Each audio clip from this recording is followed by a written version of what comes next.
Welcome to Extension Ed Talks. I'm Jamie Rathbun, Extension Agent for K-State Research and Extension with the Midway Extension District.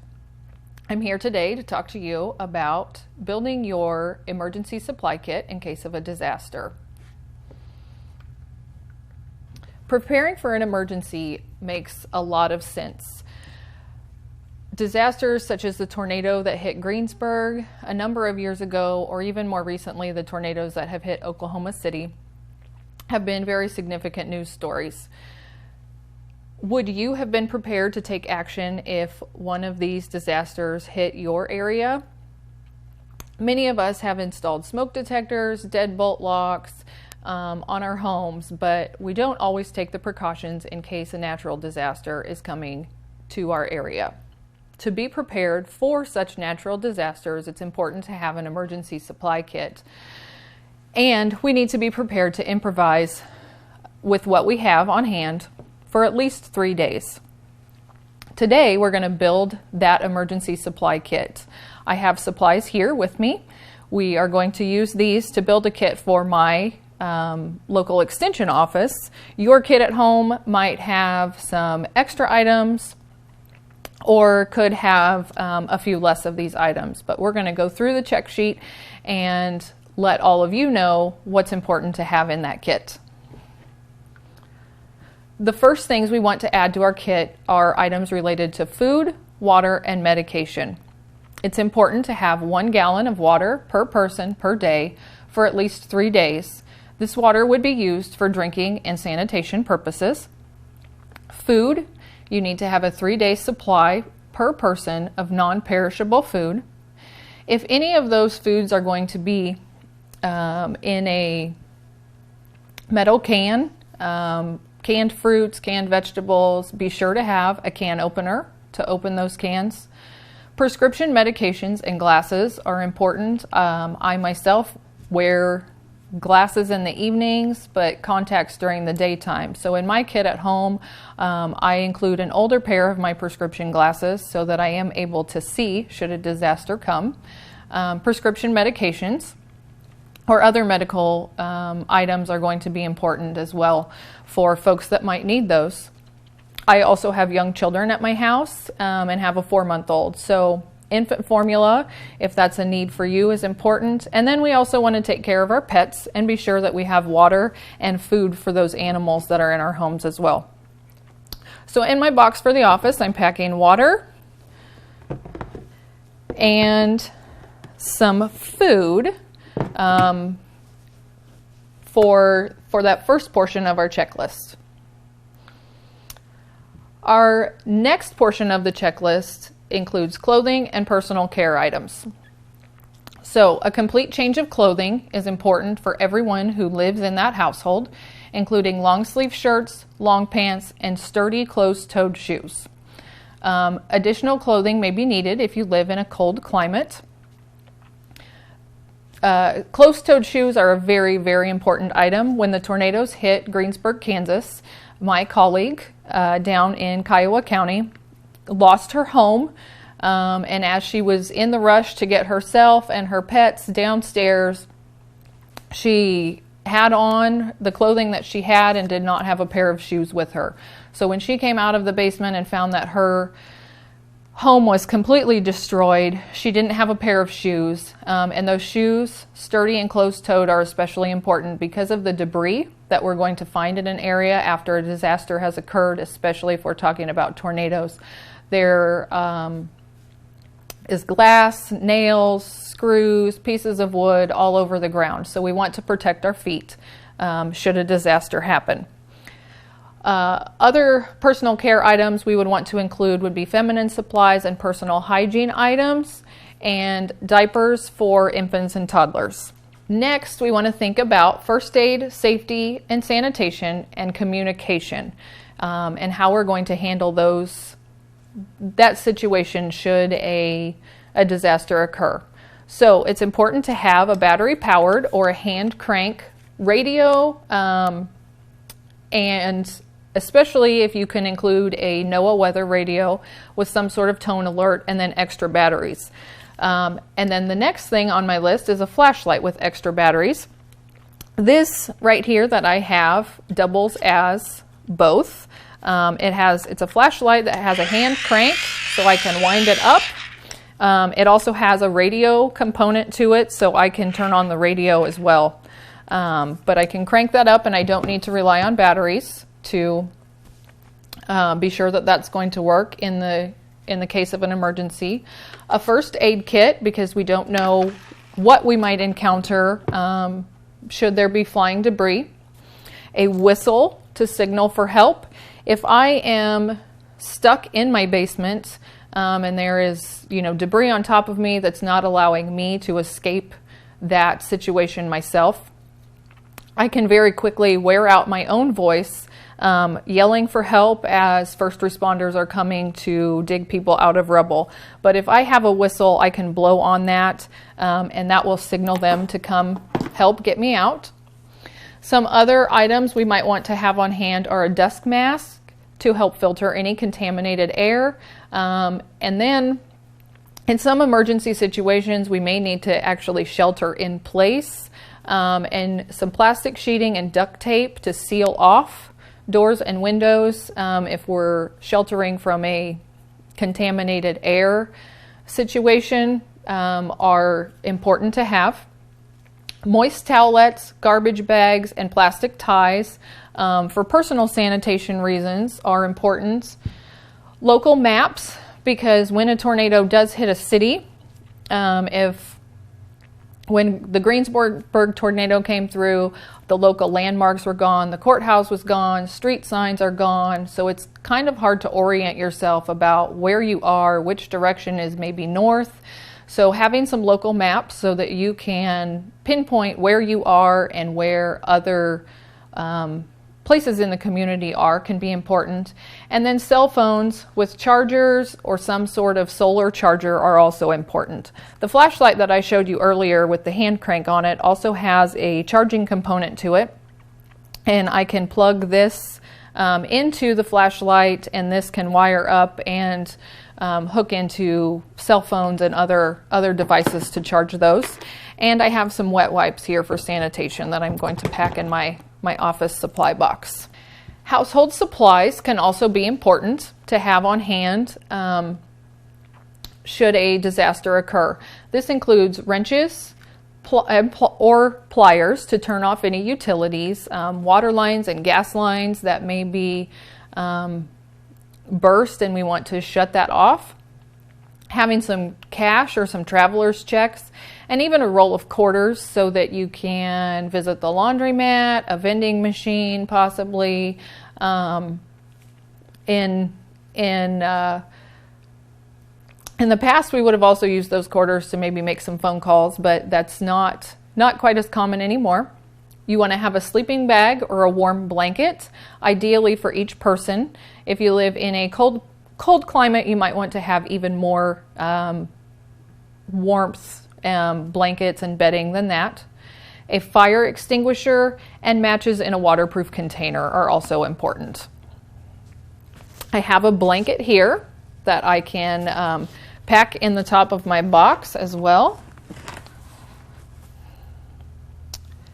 And in our box, we also want to include some cleaning products and some other miscellaneous items. Household chlorine, bleach, and a medicine dropper might be something that you maybe wouldn't have in your box, but have right alongside your box. Bleach can be used for a number of different reasons.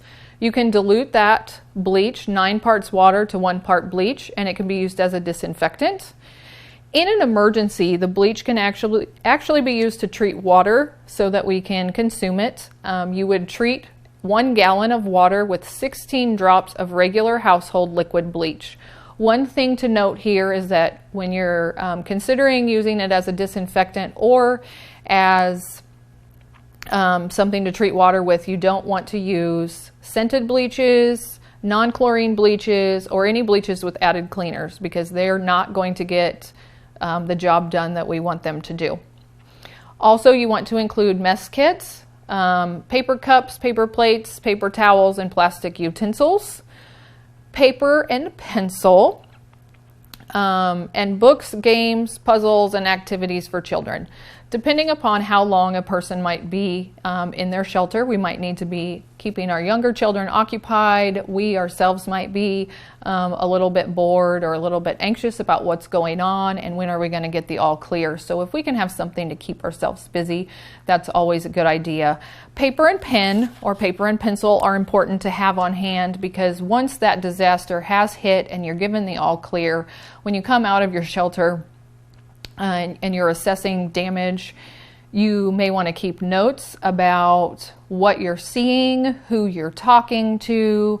Later on, as you're meeting with insurance adjusters, keep notes about their names, their phone numbers. How do you get in contact with them? Because after a disaster has happened and we're all in a state of shock about what we're seeing, it's very easy to have those conversations but not remember what was said, who do I need to follow up with, and when's the best time to get in touch with them. So having that piece of paper and pen handy is very important. I'm going to pack this in my box. And then we're going to go to a short break. And when we come back, we're going to talk about some other items that all fit in this folder, but are important to have on hand as well should a disaster strike. Make a difficult choice an easy one with Cedar View Assisted Living's knowledgeable and caring staff. Your loved one will be professionally taken care of as they transition into their new community. With movies, holiday parties, planned exercises, and games, residents will have opportunities every day to enjoy their time at Cedar View. Multiple room styles are available, ensuring a just right fit for your loved one. Come see Cedar View Assisted Living for yourself next to Sternberg Museum. The care you need, the home you want. The Rusty Tractor in Kensington offers big city dining with a small town feel. The Rusty Tractor features hand-cut steaks, burgers, wraps, and more, all with generous portions and quality products. The Rusty Tractor is proud to serve the area farming communities and welcomes everyone. Come as you are in your boots and jeans. You'll be right at home. Open daily and conveniently located on Highway 36. For more information, find them on Facebook, or for a full menu, visit rustytractorkensington.com. All Faith Funeral Chapel and Smith Center will be here to assist you through a difficult time. Your loved ones will appreciate our large, up-to-date facility and fully furnished banquet hall. You can rest assured that we can provide an entire funeral or cremation package, including monuments at a price that are more affordable than other funeral homes. Plan ahead with All Faith Funeral Chapel. No matter where life takes you, we can meet you there at any location. Call 785-686-4120 or visit allfaithfuneralchapel.com. The plumber said there's something wrong with my water. It looks like you have hard water. You need a water softener. Let me show you the options we have. Hey, do you guys deliver salt? We sure do. What about drinking water? We have water coolers and drinking water systems. We even have bottled water. Find us on Facebook and itsbetterwater.com. And remember, it's not just water, it's better water! Welcome back to Extension Ed Talks on Nex-Tech Local 1. I'm Jamie Rathbun, Extension Agent for K-State Research and Extension with the Midway Extension District. Earlier, we were talking about packing our emergency supply kit in case of a natural disaster. So we have water, blankets, a flashlight, a little bit of food, some pen and papers put together here in this kit. Now we're ready to talk about some of the other components that need to be part of this kit but fit all in this green folder that I have. So most of us commonly think about preparing for the disaster with the things I already have packed in the kit. But there are some things related to our finances that need to be taken with us in case of a disaster as well. I call this my financial grab and go. In a disaster situation, it's important to have documentation of identification and different certificates that we might need. Birth certificates for all of your household members, Social Security cards or copies of those cards for your household members, marriage certificates, religious certificates, adoption papers, driver's licenses and passports, and color copies for identification purposes are very important in those cases, and a list of all of your electronic access user IDs and passwords. In my kit here that I've been building, I'm actually building this for my office at work. So some of these things don't completely relate, but I do have a page here. It's a little bit harder for you to see, but I have a page here for all of the businesses, vendors, and the login information that we use in our office. So if a disaster would strike my office, I know who we do business with on a regular basis, and I am able to contact them and update them about our situation and let them know where to send mail to if our physical business location has been destroyed. Some other important documents that you want to have available to you should a disaster strike are documents related to your banking business that you do. Credit cards, debit cards, ATM cards, and having color copies of those documents of both sides of those are important. Having a listing of the location of any safe deposit boxes and where the key is located, and then also having a list of names of who is authorized to access that safe deposit box is important. Having a recent bank statement and any other brokerage statements are important. Having several blank checks from each checking account that you own is important. If your wallet is completely destroyed or lost, you have those checks so that you can make some purchases if needed, but you also have your bank's contact information and the listing of your accounts, names and numbers. Any identification cards that have been issued by your bank, documents that may prove ownership of any investments that you have, and then having a complete list of any assets and liabilities that you have, and then contact information for any of the entities that have an interest in that asset and liability is important. Next, when it comes to finances, we also want to have proof of ownership documents for the different properties and other equipment that we might own.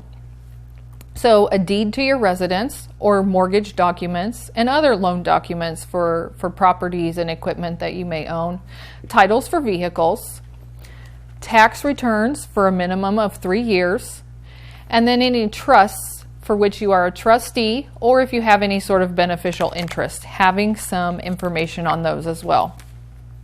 Like I said before, the kit that I'm building is for work, so it's not as involved as the listing that I'm giving all of you, but I do have copies of the titles of the vehicles that our extension district owns so that we can have some proof of ownership and could get a duplicate title if the original was destroyed. Also on the financial side, it's important to have information related to your insurance and your inventories. So copies of insurance policies and then names of the agent or the agency and their contact information. Health insurance, prescription insurance, or any other benefit cards that you may have, having some copies of those is important.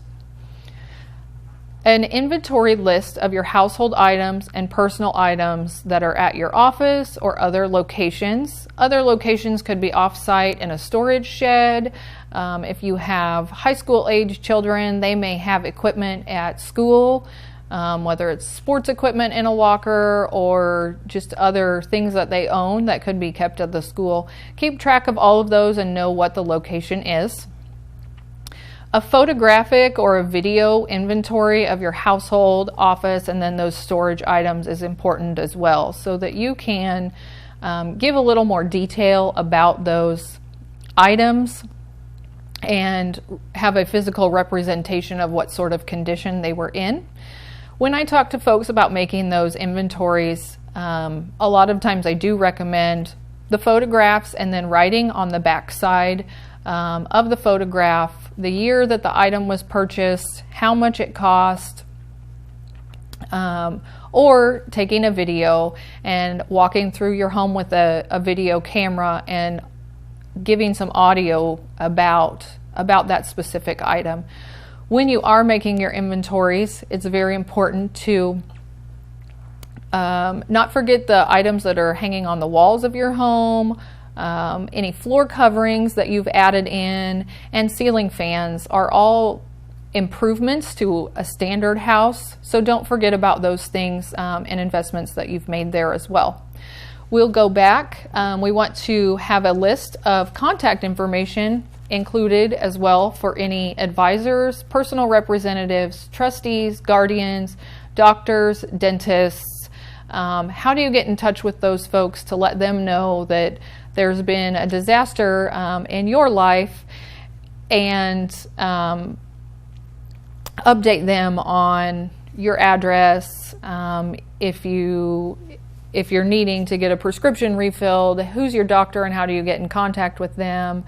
Some of these things seem very easy and things that we think we would never forget, but if a disaster happens, our mind is definitely focused on a lot of other things. So phone numbers that we have been dialing for years are not going to probably come as easily to memory because we're really involved in the disaster situation, and it's going to be harder to come up with those phone numbers.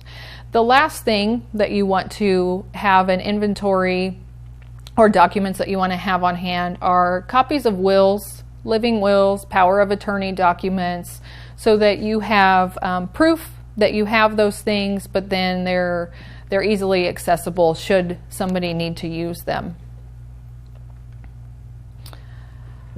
I have included in my work folder here as well, we have an inventory of the equipment that we own that includes desks, copy machines, printers, fax machines, all of that. So we have proof of that. And I also have the front page from insurance policies. And this is our property insurance policy, liability insurance, our vehicle insurance is included in here as well. And then it has agency contact information on it. So I have the account number for my insurance policies, but then I also know how to get in contact with my agent should something happen. So this is another component that doesn't take up much room in your emergency supply kit, but it's definitely important to have should something happen so that you know who to contact in case something does happen. And you have also some documents on hand to prove who you are, maybe have some cash on hand as well. My box is probably much smaller than what your box would be at home, depending upon how many people you're packing that box for, and then when you need to include the clothing and shoes and those items. But a box like this really does not take much time to pack up at all, and I would encourage all of you to become prepared ahead of disaster, because as I've heard many emergency preparedness coordinators for different counties say, it's usually a matter of when, not if. As we've seen across the state of Kansas, tornadoes and other disasters do happen, and it's important to be ready in case a disaster comes your way. Thank you very much for joining us today, and I wish you well as you prepare your own emergency supply kit.